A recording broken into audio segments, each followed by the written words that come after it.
열왕기상 19번째 시간입니다. 오늘 말씀은 열왕기상 10장 14절부터 29절 말씀입니다. 14절부터 17절 말씀을 합독하고 열왕기상 10장 14절부터 29절 말씀을 보도록 하겠습니다. 자, 그러면 열왕기상 10장 14절부터 17절 말씀을 한 목소리로 합독하도록 하겠습니다. 솔로몬의 세입금의 무게가 금 666달란트요. 그 외에 또 상인들과 무역하는 객상과 아라비아의 모든 왕들과 나라의 고관들에게서도 가져온지라. 솔로몬 왕이 쳐서 느린 금으로 큰 방패 200개를 만들었으니 매 방패에 든 금이 600세겔이며 또 쳐서 느린 금으로 작은 방패 300개를 만들었으니 매 방패에 든 금이 3만에라. 왕이 이것들을 레바논 나무궁에 두었더라. 아멘. 물질적인 풍요가 사실은 좋은 것만큼은 아닙니다. 물질적으로 풍요해지다 보면 신앙적으로 나태해지고 또 지나다 보면요 신앙이 변질이 되게 되고 타락으로 이어져서 결국은 또 멸망으로 이어지는 경우들이 많습니다. 솔로몬 왕 때 하나님이 정말 엄청난 부요함을 허락하셨는데 그 부요함이 결국은 이제 11장에는 이 변질과 타락으로 이어지게 되겠죠. 그래서 오늘 이 10장의 마지막 부분을 통해서 우리는 솔로몬 왕이 어느 정도 부요함을 누렸는지를 좀 볼 수 있을 것 같습니다. 그래서 열왕기상 10장 14절부터 19절은 솔로몬 왕이 있을 때 그 나라가 얼마만큼 부요하고 얼마만큼 이렇게 이 큰 복을 받아 누렸는지를 좀 이렇게 보게 됩니다. 솔로몬 왕은요 해마다 금이 666달란트를 이 세금으로 이렇게 거둬들일 수 있었다고 합니다. 그 외에서도 많은 나라에서 보내는 조공물로 이제 이렇게 받았는데 그걸 다 시키면 금으로 받았고요. 이스라엘의 지방 장관들도 또 금을 보내가지고 은보다 금을 더 많이 썼던 시대가 바로 이 솔로몬 시대라는 겁니다. 그래서 솔로몬은요 금으로 방패도 만들고 그릇도 만들고 상아로 만든 보좌에 또 순금을 다 입혀놨어요.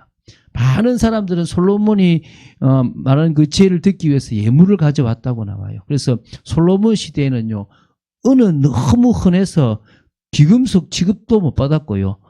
백향목도요 뽕나무처럼 많이 사용했다고 해요. 그래서 이 솔로몬이 병거와 마병을 많이 모으고 애굽에서 병거와 말을 들어와서요 다른 나라에 대파는 그런 군수업도 이렇게 방위 산업도 이렇게 하게 되는 일들을 보게 돼요.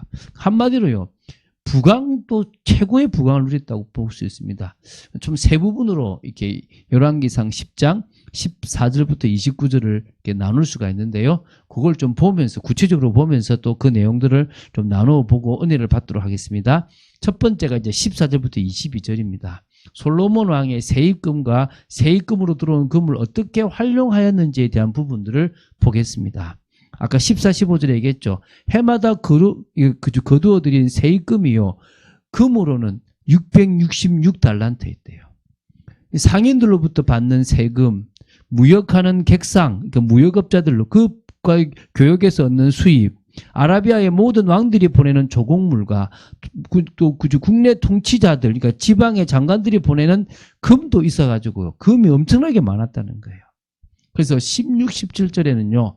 솔로몬 왕이 금을 활용한 부분이 나와요. 솔로몬 왕은 금을 쳐서요. 느린 그 금으로 금 방패를 큰 거는 200개를 만들었어요. 또 각 방패에 들어가는 금이요. 600세겔, 한 6.78kg이 들어갔고요. 또 쳐서 느린 금으로 작은 방패는 300개를 만들었는데 각 방패마다 들어간 금이요. 3만인데 이게 한 약 1.7kg이라고 해요. 그러니까 이 왕은요. 이 정도로요. 이 많은 금 방패를 만들어서 레바논 나무궁에다가 이렇게 두었다라고 나와요.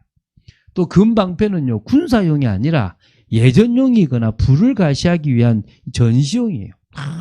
폼 잡기 쫙 멋있잖아요. 한마디로 전쟁의 싸움이 아니라 예전 어떤 이 행식을 갖추거나 이 예식을 할 때나 이렇게 전시하는 목적으로 나눴다는 거예요. 18절부터 21절에는요. 솔로몬 왕이 금을 왕궁에서 또 어떻게 활용했는지가 나와요. 상하로 큰 보좌 앉는 의자를 만들어 가지고요.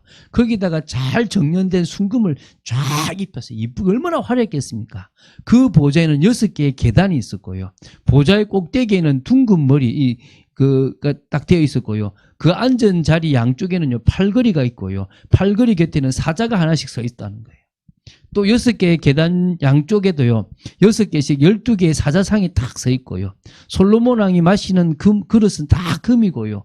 레바논 나무 궁에 있는 그릇들도 모두 순금이고요. 은으로 만든 것은 하나도 없을 정도였다는 거예요. 참 대단하죠. 이 시대에는요, 은을 귀하게 여기지 않을 정도가 된 거예요. 그 이유가 22절에 나와요. 솔로몬 왕은 다시스의 배를 바다에 띄우고 히람의 배와 함께 해상 무역을 했는데요. 3년에 한 번씩 금과 은과 상아와 원숭이와 공작새를 계속 실어왔대요. 그 정도로 많았다고 해요. 참, 이런 부가 좋은 건 아니겠죠, 그죠? 자, 23절부터 25절입니다. 솔로몬 왕의 마음에 주신 이 지혜를 듣고 얼굴을 보기 위해서 솔로몬 왕에게 사람들이 예물을 바치는 그런 내용입니다. 솔로몬 왕은요, 재산에 있어서나 지혜에 있어서나 이 세상에 그 어느 왕보다도 훨씬 뛰어났다고 나와요.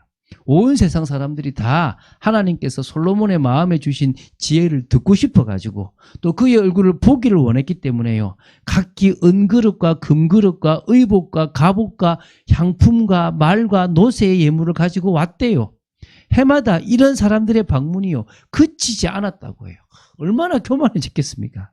하나님께서 지혜를 부어주시기만 하면 이렇게 되는 겁니다. 하나님의 역사가 있기를 좀 기도하기를 바라야 되겠지만 너무 큰 부요함은 원치 않는 여러분 되시기 바랍니다. 이제 세 번째는요, 26절부터 29절입니다. 솔로몬 왕이요, 군비 강화 정책을 폈던 내용입니다. 솔로몬 왕이 병거와 기병을 모았는데요. 병거, 이게 전차거든요. 1400대였대요.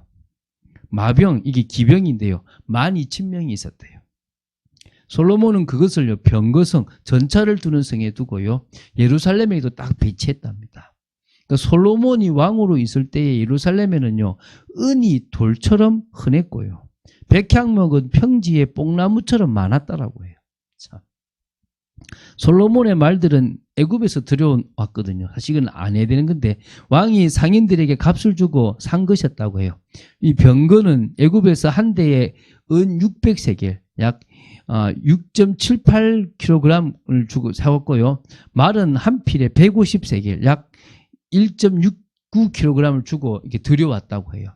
그래서 헷사람의 모든 왕과 아람의 왕들에게서 다시 이걸 되팔아 가지고 또 중간에 이익을 남기는 일들을 또 했다고 나와요. 그러니까 한마디로 되게 머리가 좋죠. 솔로몬 한 사람이 그냥 왕으로 있고 그 사람을 만나고 얼굴 한번 보고 싶어서 가지고 오는 돈만 해도 크고요. 그거 외에도 조공을 바치는 것도 크고요. 해상무역으로 얻는 것도 컸다는 거예요. 그러니까 얼마나 부유하겠습니까? 그냥 은을 돌처럼 생각할 정도가 됐으니까 얼마나 그냥 흥청망청 살았겠습니까? 이 솔로몬의 왕뿐만 아니라 이스라엘 백성 전체에도 이것은 독이 되었다는 거예요.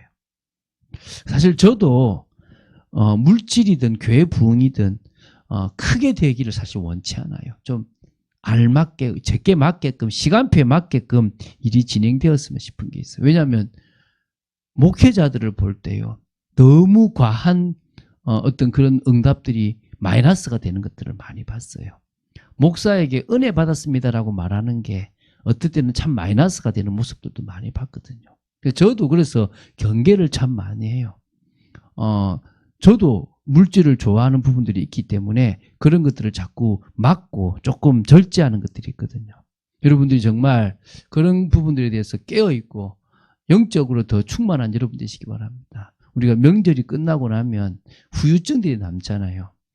피곤하고 막 영적으로 다운되고, 왜? 사단은 영적으로 끌어놨으니까. 이제부터 다시 뭡니까? 말씀을 회복하고 은혜를 회복하고 우리는 영적으로 더 깨어있겠다라고 생각하고, 뿐만 아니라 제 가정 가문의 가족들을 위해서 또 마음을 담고 기도해야 될 줄 믿습니다. 한 사람 한 사람 소중하잖아요. 그 한 사람 한 사람들을 우리가 세워나가야 됩니다. 그것보다 더 중요한 게 없거든요. 올해에 하나님 참빛교회 중요한 일들을 저는 시작하실 거라고 믿습니다. 그 응답을 여러분이 먼저 누리고 우리에게 주어지는 모든 시간을 가장 복되게 만들어가는 여러분 되시기를 주 예수 그리스도 이름으로 축원드립니다. 주는 그리스도시요 살아계신 하나님의 아들이심을 고백합니다. 솔로몬이 받아 누렸던 부요함이 엄청나고 그것 때문에 나라 전체 백성들이 받았던 것도 되게 클 겁니다. 아버지, 그것이 오히려 영적으로 방해가 되는 모습들을 참 많이 봅니다.